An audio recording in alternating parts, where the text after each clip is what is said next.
Et on continue notre speedrun, les amis. On affronte un joueur français classé 1258. Et c'est intéressant, il ouvre avec l'anglaise C4.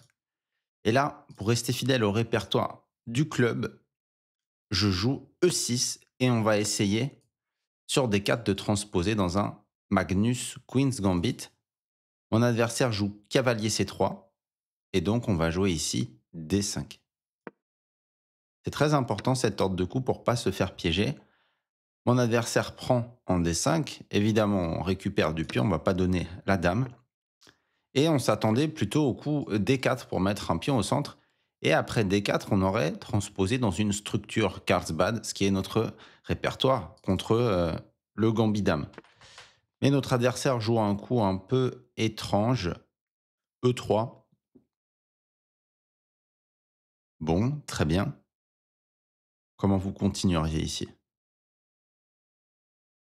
A priori, je vais simplement me développer. Alors, plutôt cavalier F6 parce que je suis pas sûr, à mon avis, j'ai même plutôt un doute sur le fait qu'on doit bloquer notre pion C7. Donc, on va rester flexible avec ce cavalier. On va commencer par développer notre aile roi. Ça nous permettra de roquer plus rapidement. Donc, c'est parfait. Et là, on joue sans théorie à partir de maintenant parce que E3, c'est pas une position qu'on a l'habitude de jouer là, pour le coup. Ça pourrait être une sorte de sicilienne. Non, même pas, je vous dis n'importe quoi. Non, ça risque juste de transposer dans une, Carlsbad une fois que mon adversaire va jouer D4, mais il aura le fou qui est enfermé, donc ça sera probablement une mauvaise structure Carlsbad pour lui. Ici, je vous propose de développer ce fou. Alors, si vous pensiez à jouer C5 pour mettre un pion au centre avant de développer le cavalier, ça serait très, très bien aussi. Après C5, il risque de jouer D4. Et là, pour le coup, il menacera de nous prendre et de nous créer un pion isolé. Donc si on joue C5, il faut que sur D4, alors on peut jouer avec le pion isolé, hein, ça serait pas horrible, mais peut-être qu'on continue avec C4. En tout cas, j'ai pas nécessairement envie de transformer tout de suite la position. Je vais plutôt préférer un coup de développement. Mon fou, il a aucune raison d'aller en B4, il ferait pas grand-chose ici. Aucune raison d'aller en C5, il ferait pas grand-chose sur cette diagonale. En D6, il était pas mal, en E7, il fait pas grand-chose, donc j'aime bien la case D6. Ton adversaire décide de mettre son fou en fianchetto. Bon, on met le roi à l'abri, on fait le roc. Il va probablement jouer fou G2. Voilà, c'est chose faite. Qu'est-ce que vous jouez? Bien sûr, ici, on va juste créer une barrière de pions pour dominer ce fou de fianchetto. C'est un peu bizarre hein, pour mon adversaire. Il a ouvert deux diagonales pour son fou, ce qui fait qu'il y a une case faible dans sa position. Il y a la case D3 qui a été affaiblie. Elle peut plus être défendue par un pion. Le fou n'est plus là. Bon, au moins il a mis son roi à l'abri. Il a quand même sorti trois pièces mineures. Comment on continue ici? Eh bien, comme la case D3 a été affaiblie, ça nous donne peut-être envie d'aller essayer d'occuper cette case. Donc le coup fou F5 est intéressant. C'est ce qu'on va jouer d'ailleurs. Donc je développe mes dernières pièces mineures. Et ce cavalier, comment est-ce qu'il pourrait aller vers la case D3 à votre avis?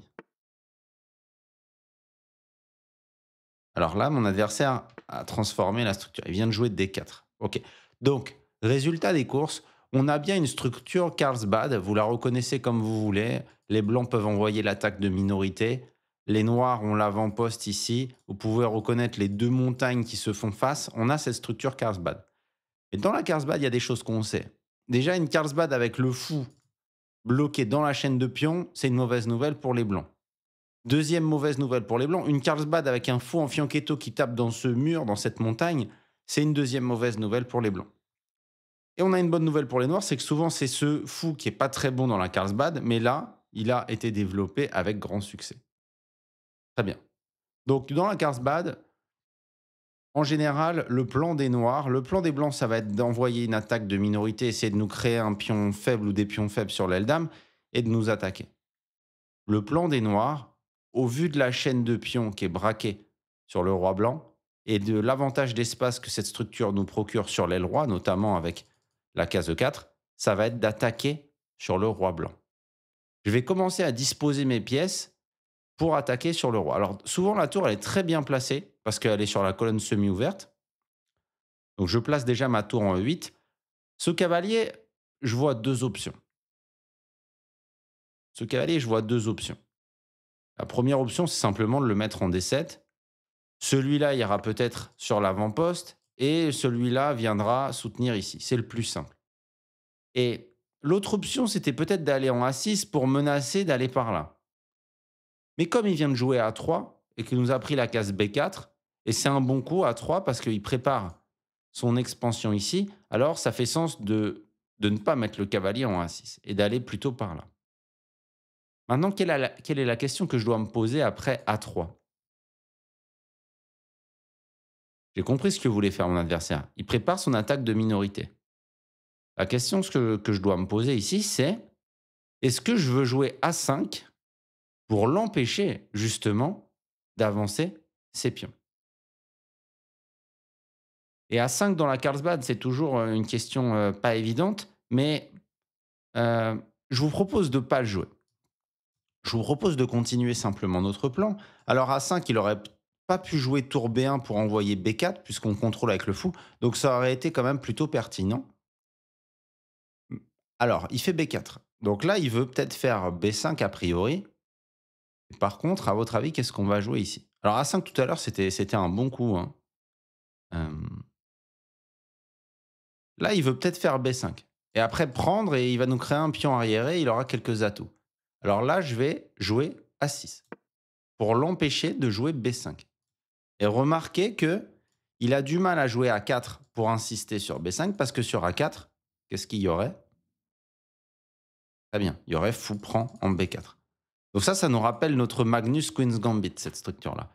Il fait fou B2, qui est un coup qui sert à rien, parce que le fou, il est planté là. A priori, ça sert pas à grand-chose. Ok. Le seul plan que je vois pour les blancs, à votre avis, ça serait quoi? Bravo. Et mettez sur pause à chaque fois, hein, si vous voulez plus de temps pour réfléchir. Moi, j'ai la pendule qui tourne, je peux pas attendre trop longtemps. Peut-être utiliser l'avant-poste des blancs en C5. Et là, ça pourrait être intéressant parce que le jour où je le prends, il ouvre son fou. OK, mais on va jouer nous aussi et on y va. On va commencer à attaquer. Alors, je pensais à ce coup, mais il y a une autre case forte qui est très intéressante pour nous. Est-ce que vous la voyez? Mettez sur pause si vous voulez réfléchir. Effectivement, c'est la case C4 et j'y vais. Alors, je me dirige pas nécessairement vers son roi, mais cette case, elle est quand même très alléchante pour mon cavalier. Donc, je vais placer un cavalier sur cette case forte. Il n'y a pas de défenseur de cette case. Il joue cavalier en A4, d'accord? Réfléchis un peu. Bon, je vais mettre mon cavalier en C4. Je viens sur la case forte, il vient sur son avant-poste. J'aurais pu penser à l'échange, mais j'aime bien ce cavalier ici, je le trouve vraiment très puissant. Alors, comment on va pouvoir dérouler notre attaque maintenant? Le défenseur du roi, c'est ce fou. Peut-être que je pourrais essayer de l'échanger. Il joue dame C1, sûrement pour surprotéger son fou. Très bien. Est-ce que je veux jouer B6 pour l'empêcher de venir en C5? C'est un coup qui est possible. Il y a un coup que je préfère, c'est peut-être cavalier E4. Je commence à avancer avec mes cavaliers et là j'ai déjà une menace tactique parce que mes pièces sont trop bien placées. Je ne sais pas si vous la voyez, cette menace tactique. Si c'était à moi de jouer, je gagnerais du matériel ici. Alors évidemment, s'il me prend avec son fou, je suis plutôt content parce que il va avoir les cases blanches très très faibles autour de son roi. Après, fou prend ou pion prend. Donc c'est pas ce qu'il fait, il joue fou C3. Et ma menace, c'était, et bien vu de sa part, c'était cavalier ici attaque la tour bouge quelque part, et cavalier B3 fourchette. Et j'aurais gagné une qualité. Mais mon adversaire part cette menace, et on doit continuer notre attaque. Que faire? Bon, eh bien, j'ai deux options. Envoyer une épine pour attaquer par là-bas. C'est une première option. Euh, et c'est ce que je vais faire, pourquoi pas. J'envoie l'épine. Donc, envoyer l'épine, C'est une manière, et attention, il m'attaque ici, donc je vais faire un coup de défense avec ma dame. Hop, je me mets là pour défendre ici. Envoyer l'épine, c'est une manière d'enlever un défenseur de son roi. Je vais échanger en fait mon pion H7 contre son pion H2 ou F2 et ça va lui enlever un défenseur.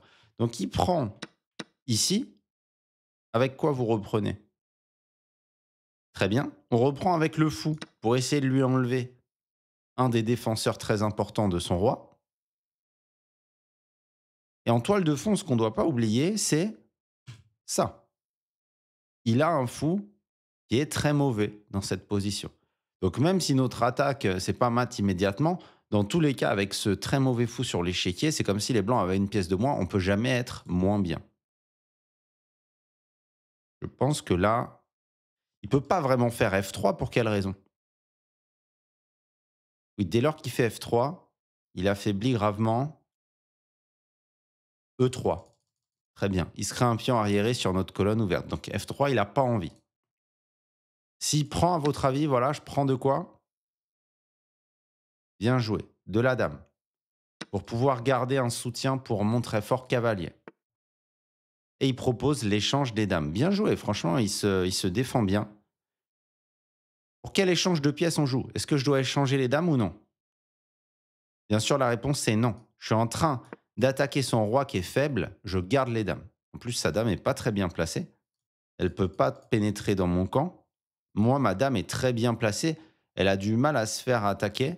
Donc, on est très heureux. On garde les dames. Il joue dame D3.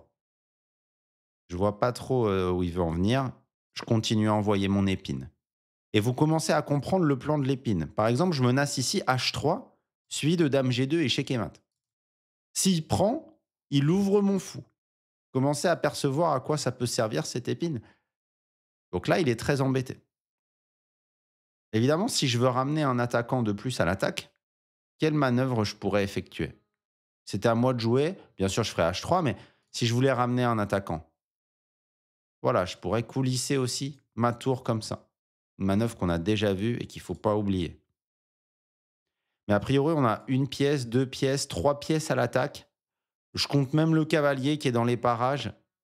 Ok. Et donc là, il fait A4, donc il n'a pas vu notre menace. Et là, c'est fini. H3. Donc une belle attaque de type Carlsbad. On n'a pas eu la meilleure défense possible en face. Je vous laisse, pour les plus débutants, deviner ce que je vais jouer ici. Bravo.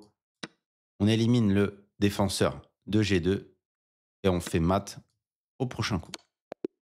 Ok, donc en une seconde, on va faire le bilan de partie et on va lancer une autre game. Et ce qu'on a joué, voilà, on a joué une belle partie à 96 de précision, donc ça c'est bien. Important ici de ne pas faire cavalier F6 comme ordre de coup, parce qu'on se prendrait cavalier C3. Et si on veut faire E6 pour retransposer dans le gambit dame, le répertoire que je monte dans mon club en ligne, ici, il y a E4. Et on est embêté. Donc très important sur C4, si vous voulez être fidèle au répertoire que j'enseigne au club, de jouer E6. KSC3, D5. Et là, en cas de D4, on fait le Magnus Queen's Gambit. OK? Donc oui, E3 un peu étrange, OK. On a fait des coups normaux. On a fait des coups normaux, des coups normaux. Alors là, j'avais un doute. A priori, A5, ça doit être un bon coup ici, non? Regardez les vals de l'ordi. Paf. Ouais, plutôt un bon coup quand même. Mais c'est mieux de ne pas le faire, visiblement. Donc, en général, quand on peut ne pas toucher à l'aile où on se fait attaquer, on ne touche pas.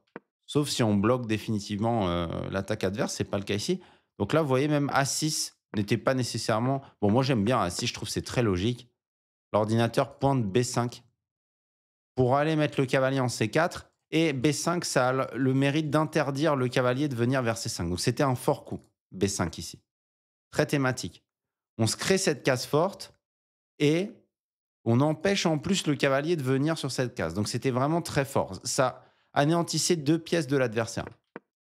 C'est un coup qu'on aurait pu trouver. Fou B2, cavalier là, cavalier là.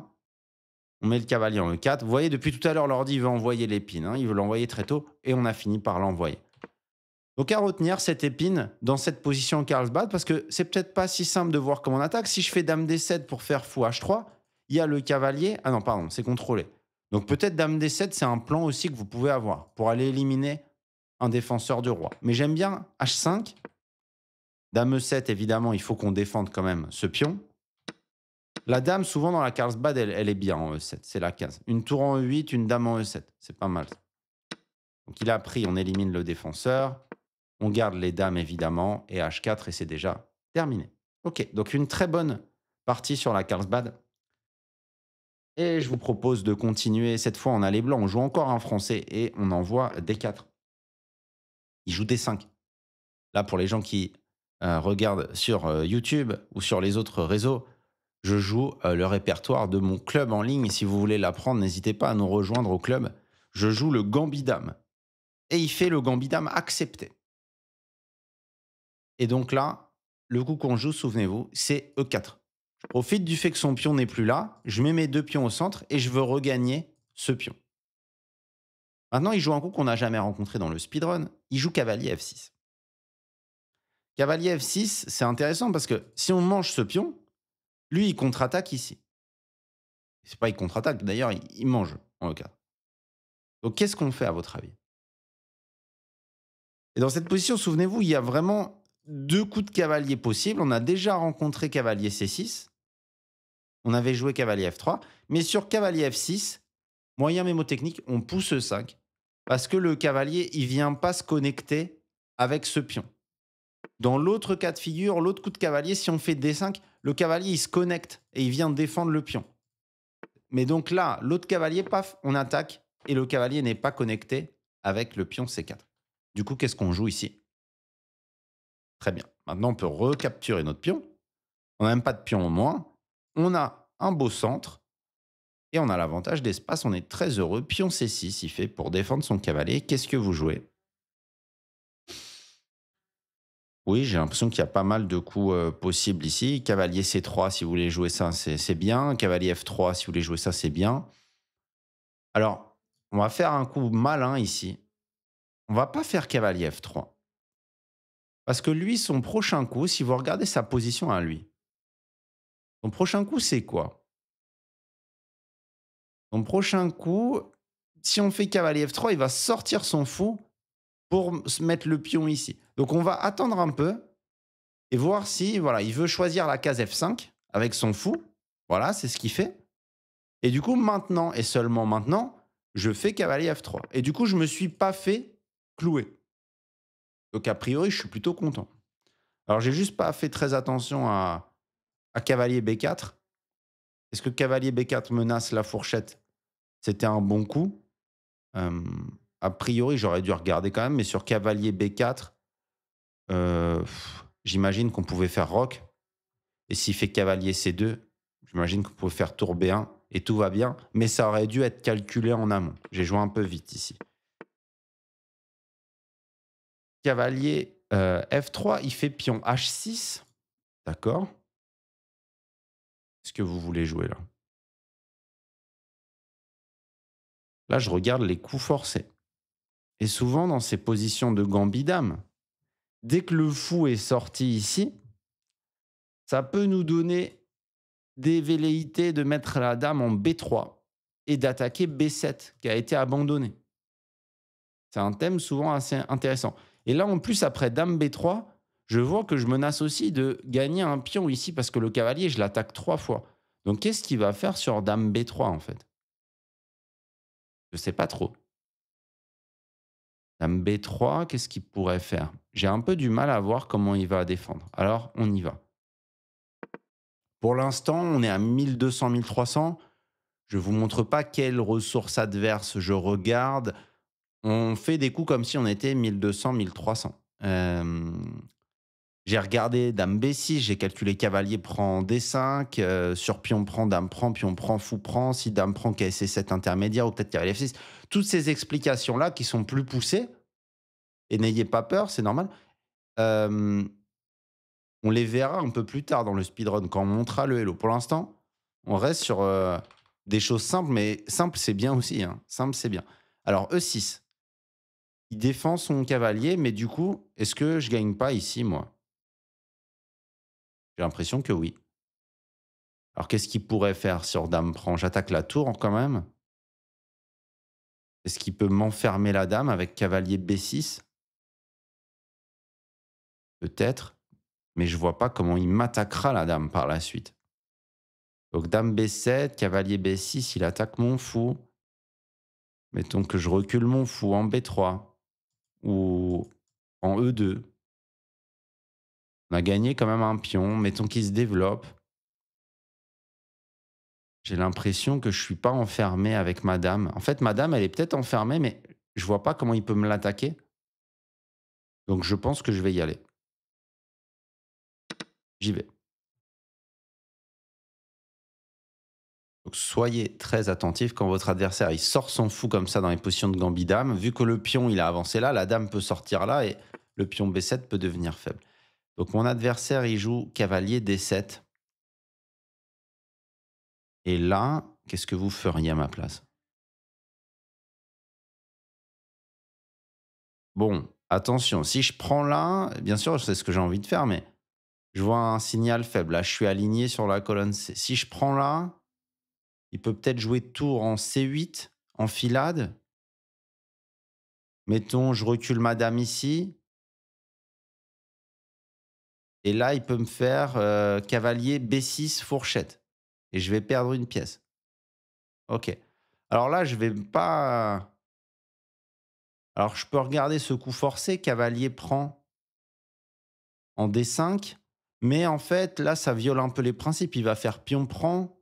Je peux faire fou là, mais il va me donner peut-être un échec ici. Bon, ça a pas l'air mal, honnêtement. Cavalier prend.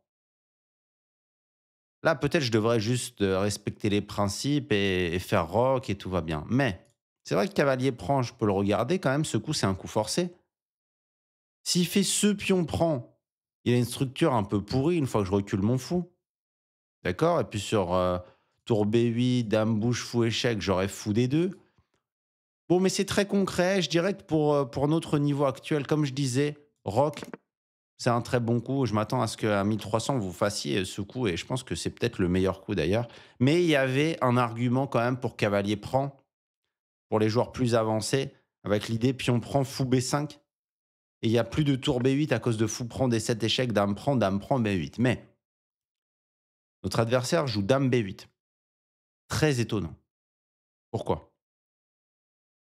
Parce qu'il a un pion de moins. Il a un pion de moins et il propose l'échange des dames. Alors c'est hyper mystérieux.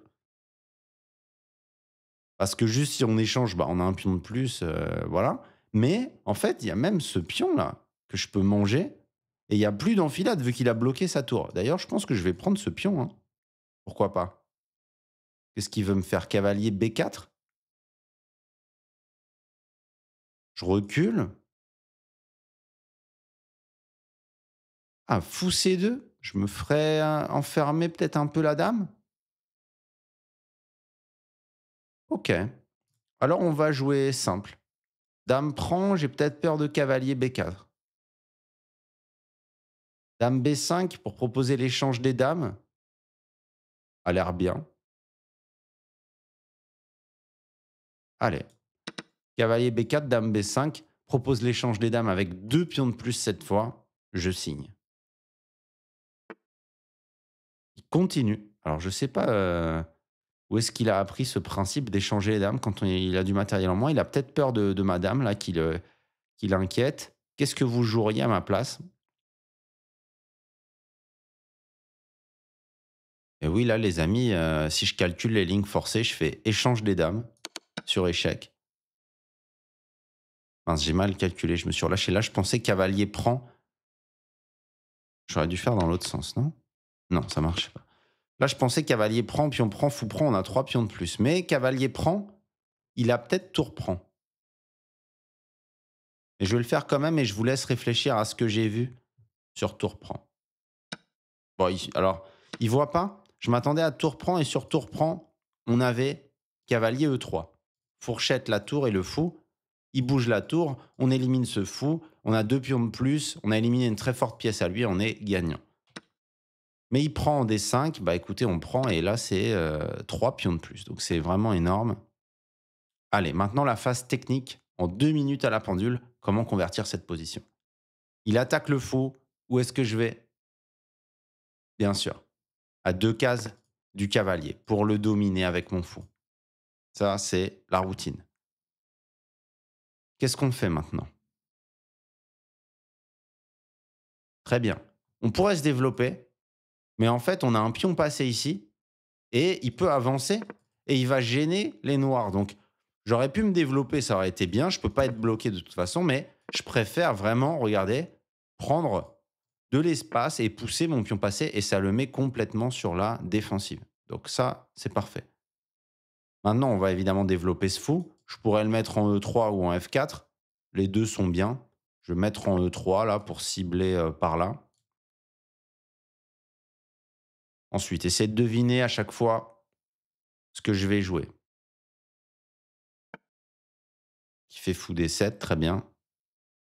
Bien sûr, là, je vais activer mes tours. Tour C1, je propose l'échange de sa pièce active contre ma pièce qui faisait rien. Il fuit les échanges, d'accord? Et maintenant, il faut éliminer les bloqueurs. Avant ça, je vais ramener ma dernière pièce qui faisait rien en jeu. Donc là, j'ai ma tour derrière mon pion passé. Et maintenant, il faut éliminer les bloqueurs. Quelle est ma pièce qui joue pas dans cette position? Très bien, le cavalier. Et il peut venir par là, en C6. Donc là, je vais ramener mes pièces et espérer me débarrasser de ces fous qui me bloquent. Je peux aussi essayer de me créer un pion passé supplémentaire en faisant F4, F5, E6. Ça marche aussi. Tout marche. C'est même peut-être plus rapide, plus efficace. On va voir. Ouais, peut-être que c'est encore plus fort de faire ce plan. Donc j'y vais. Alors il m'empêche F5 à cause de tour prend. Très bien joué. Du coup, je vais me rabattre sur l'autre plan. Je fais cavalier C6.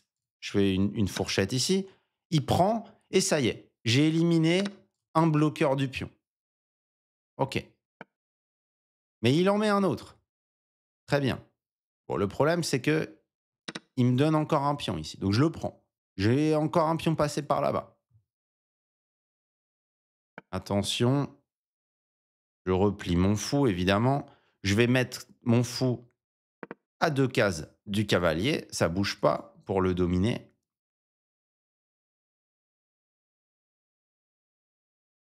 Je vais accélérer. Désolé, j'ai plus beaucoup de temps à la pendule. Je joue pas avec incrément parce qu'il n'y a pas beaucoup d'adversaires avec incrément. Il va falloir débloquer les bloqueurs. Donc je vais continuer ma stratégie d'essayer de provoquer des échanges. J'y vais. J'ai vu que ma tour était en prise, mais s'il mange, je mangerai là. Mais ça, si vous sentez pas de le faire, vous faites juste tour C2, ça change rien. Alors oui, c'est vrai qu'il attaque ici, c'est bien joué. Hop, on va liquider ici. Et je vais faire un coup pour essayer d'éliminer le bloqueur du pion. Et là, je vais vraiment accélérer parce que sinon, on va avoir du mal à finir cette partie dans les temps. Mais toujours cette même stratégie. Hop, échec. J'ai pas le temps de vous laisser chercher ici. Et là, ça craque tactiquement. Mais dans tous les cas, il pouvait pas. Je vais vous montrer. Dans tous les cas, il pouvait pas vraiment se défendre à la fin. Donc, on a joué à 91,7 de précision. C'est pas, c'est correct, on va dire. Donc, on a bien joué l'ouverture. Vous voyez, c'est déjà un bel avantage pour les blancs. Un bon centre. Donc, le répertoire qui a bien marché. Prendre ce pion, c'était bien. Et là, on s'est trompé. Enfin, je me suis trompé. Et c'est le coup que je vous avais dit. J'ai fait un peu le coup de routine. Qui était bien, on va pas se mentir, c'était correct, mais pourquoi d'ailleurs on nous dit que c'est pas bien? À cause de cavalier B4 et peut-être que madame risque de se faire enfermer. Donc il fallait plutôt prendre ici. Il reprend et faire fou B5. Et là, en fait, madame va pas se faire enfermer parce que je pourrais toujours liquider madame contre ce cavalier. Donc c'est la ligne que je vous montrais tout à l'heure, fou B4 échec, fou D2, fou prend, cavalier prend par exemple. Heu, mettons alors il peut pas faire tour B8 en plus, parce qu'on a, c'est ce que je vous montrais pendant la partie, fou prend, échec. Et s'il fait dame prend, on gagne la tour. Donc là, il serait contraint de faire quoi? De faire par exemple un coup de tour C8. Il peut même pas roquer parce qu'il a le cavalier ici, donc il va faire tour C8 et là, on peut continuer à manger encore un pion. Il peut toujours pas roquer. Donc c'était très fort de faire cavalier prend en D5 ici. Et s'il fait E prend, juste on fait fou E2 et en fait, on n'a aucun risque de se faire enfermer la dame, on a un pion de plus et on est très heureux. Alors peut-être ce qui m'inquiétait un peu plus, c'était ça, échec et cette fois sur fou D2, j'avais calculé prise, prise et tour prend B2. Ça, je vous ai pas montré, mais c'est ce que j'ai calculé. Effectivement, les noirs, ils ont des pièces quand même assez actives. On peut pas vraiment roquer tout de suite, mais l'ordinateur, il dit que là, il fallait trouver roi F1. Mais là, c'est des concepts un peu plus avancés qu'on verra plus tard. Pas facile à trouver, très franchement.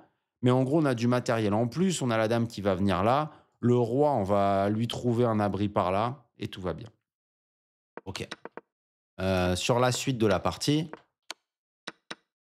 le reste, ça a été voilà, important ce coup-là. Les pions passés doivent être poussés pour gêner l'adversaire. On se développe, on place bien les pièces. Ensuite, on essaye de se créer un autre pion passé. Et s'il nous bloque, on essaye de virer les bloqueurs. On a utilisé un peu les deux plans en même temps. Et voilà. Et là, en fait, juste pour vous montrer, il a bougé le cavalier, donc il s'est pris une fourchette. Mais là, il était dans le sac, hein, parce que qu'est-ce qu'il peut faire pour défendre son cavalier? S'il fait tour là, qu'est-ce qu'on peut jouer? Très bien. Pour moi, on peut faire E6 ici. C'est ce que je comptais faire. Voilà, vous voyez, c'est le meilleur coup et en fait, il peut pas prendre. S'il prend pas, bah, on va aller à dame, je sais pas, on peut gagner de 1000 façons. S'il prend, on fait échec et on gagne le cavalier. Les amis, voilà pour ces 2 parties très intéressantes sur le répertoire de mon club en ligne. Pour les membres du club, j'espère que vous continuez à capitaliser en expérience. Pour les gens qui sont sur YouTube ou sur les autres réseaux, n'hésitez pas à rejoindre le club si vous voulez travailler un peu plus spécifiquement chacune des ouvertures avec toutes les vidéos qui sont disponibles au club. Ciao la team, dans tous les cas, j'espère que vous progressez bien avec moi. On se retrouve très bientôt pour une prochaine vidéo. Ciao, ciao.